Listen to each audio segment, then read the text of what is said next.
You know, I should have been running 8 seconds with that car 2 years ago. Unfortunately, it's just been nothing but, let's call it a labor of love. Making cars go faster, you know, you can make a change and all of a sudden the car goes real fast, and you can make 20 different changes and the cars go slower. It's the combination of everything in the car. And combination includes, you know, even the driver, suspension setup, tire setup, engine setup, transmission, rear end.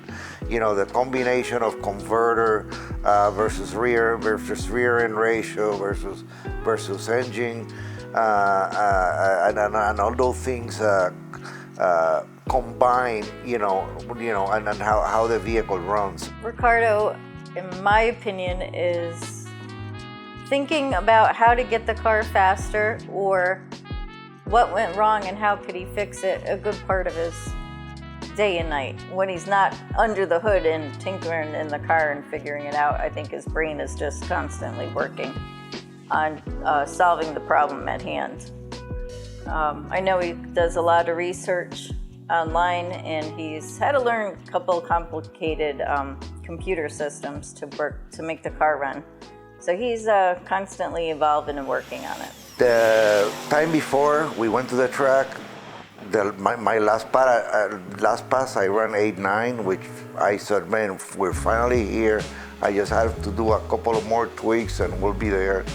Then we go to the track the next weekend, and the car started leaking oil, and it's really my fault that it started leaking oil and lost traction.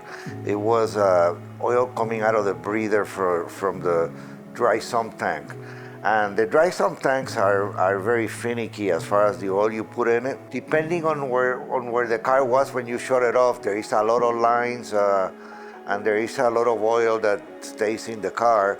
And when you start it, the level is going to change depending on how much oil was in the car when you shut it off. So it's just I'm learning that part, and at this stage of the game, I shouldn't be learning lessons, but I still learn lessons when it comes to that. Also, the hoses kept coming off from the turbo to the intake manifold.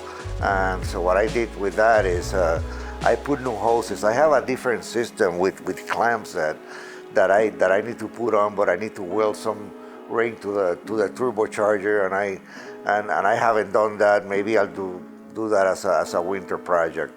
He spends a lot of time on the car. A lot of time researching what he wants to do and thinking about what he wants to do and what's not going right and how we can fix it. You know, there are times you don't want to go to the track and times you do.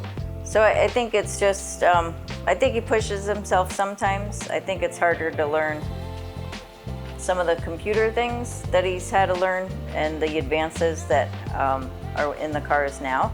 But he does it. You know, he gets there one way or the other. He's getting there. So the dedication is there. And you know, he's dedicated right now to getting in the 8 seconds. So I know I'll get there. I've been very patient to get the car to where it is. This engine combination has put my wits and my patience to the test, because it's been a long road to get the car to where it is right now that I shouldn't have gone through, honestly. But I think we're pretty close to where we want to be with the car. I just want the car to maybe to run like an 860s consistent, and we'll get there.